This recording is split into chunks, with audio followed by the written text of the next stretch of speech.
CPIM के महासचिव सीताराम येचुरी, जिनका गुरुवार 12 सितंबर को निधन हो गया। 72 साल के नेता दिल्ली एम्स के आईसीयू में एडमिट थे। उन्हें एक्यूट रेस्पिरेटरी ट्रैक्ट इन्फेक्शन के चलते 19 अगस्त को एम्स में भर्ती कराया गया था। एम्स सूत्रों के मुताबिक फेफड़ों में संक्रमण और मल्टी ऑर्गन फेल्योर की वजह से उनका निधन हुआ है। येचुरी भारत में वामपंथ के चोटी के नेताओं में से एक थे।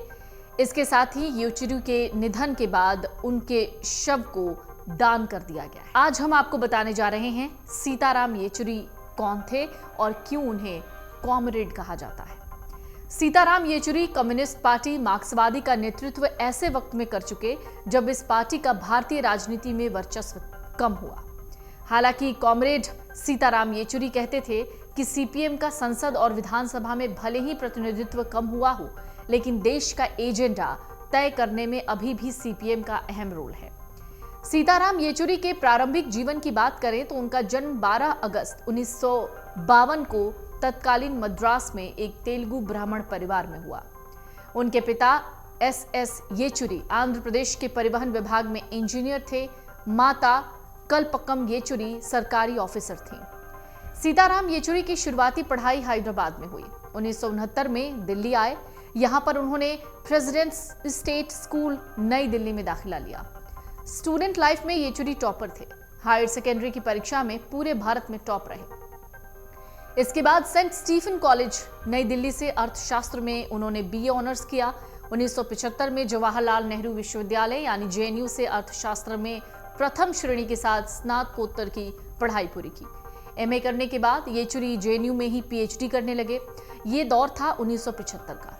इसी दौरान देश में इमरजेंसी लगी थी। तब येचुरी भी गिरफ्तार हुए। उनकी पढ़ाई बीच में रुक गई थी। येचुरी के व्यक्तिगत जीवन की अगर बात करें तो एक रिपोर्ट है जिसमें कहा जाता है कि उन्होंने दरअसल एक तेज तर्रार पत्रकार सीमा चिश्ती से शादी की थी। येचुरी की ये दूसरी शादी थी। येचुरी की पहली शादी वामपंथी कार्यकर्ता और नारीवादी डॉक्टर वीना मजूमदार की बेटी से हुई थी। इस शादी में उन्हें एक बेटा और बेटी है।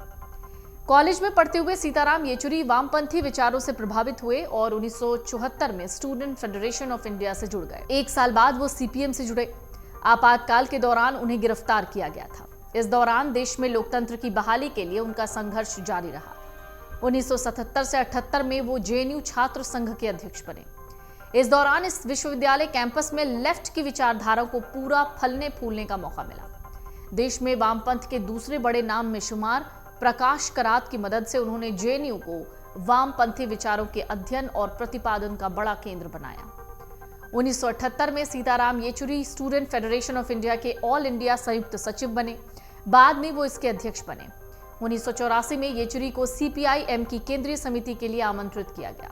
येचुरी ने 1986 में एसएफआई छोड़ दी। येचुरी अपनी सांगठनिक क्षमता और कार्यकुशलता के दम पर पार्टी में कामयाबी की सीढ़ियां लगातार चढ़ते गए।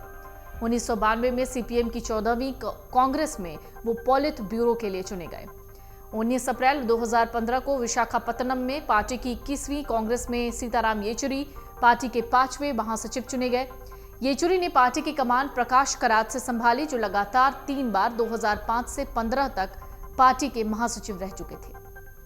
18 अप्रैल 2018 को पार्टी को सीपीएम की 22वीं कांग्रेस में सीताराम येचुरी एक बार फिर से पार्टी के महासचिव बने। सियासत के सफर की बात करें तो सीताराम येचुरी संसद के उच्च सदन में अपनी वाक क्षमता और तथ्यात्मक भाषण शैली विरोधियों को भी कायल करते रहे हैं। 2005 में वो पहली बार पश्चिम बंगाल से राज्यसभा के सदस्य बने। वो राज्यसभा में 18 अगस्त 2017 तक रहे। इस दौरान संसद में उन्होंने जनहित के कई मुद्दे उठाए। जुलाई 2008 में जब मनमोहन सरकार के कार्यकाल में भारत अमेरिका के बीच असैन्य परमाणु समझौता हुआ, उस दौरान सीताराम येचुरी चर्चा में आए। मनमोहन सिंह इस डील को लेकर सीपीएम की कई शर्तें मानने को तैयार हो गए, लेकिन तत्कालीन सीपीएम महासचिव प्रकाश करात मानने को तैयार नहीं हुए। 8 जुलाई 2008 को प्रकाश करात ने मनमोहन सरकार से समर्थन वापसी की घोषणा कर दी। सीताराम येचुरी राजनेता के साथ साथ सामाजिक कार्यकर्ता, अर्थशास्त्री, पत्रकार और लेखक थे। राजनीतिक दस्तावेज तैयार करने में उनकी राय सर्वोपरि मानी जाती है। कांग्रेस के नेता पी चिदम्बरम के साथ मिलकर उन्होंने 1996 में यूनाइटेड फ्रंट गवर्नमेंट के लिए कॉमन मिनिमम प्रोग्राम तैयार किया था। वो लंबे समय से अखबारों में स्तंभ लिखते रहे थे। उन्होंने कई पुस्तकें लिखी जिनमें लेफ्ट हैंड ड्राइव, ये हिंदू राष्ट्र क्या है, घृणा की राजनीति हिंदी में ये किताब थी। 21वीं सदी का समाजवाद जैसी किताबें शामिल हैं। उन्होंने diary of freedom movement, the great revolt, a left appraisal और ग्लोबल इकोनॉमिक क्राइसिस, अ मार्क्सिस्ट पर्सपेक्टिव का संपादन भी किया था। अगर आप ये वीडियो YouTube पर देख रहे हैं तो हमारे चैनल को सब्सक्राइब करें और बेल आइकन को दबाना ना भूलें। अगर आप Facebook पर ये वीडियो देख रहे हैं तो हमारे पेज को लाइक करें।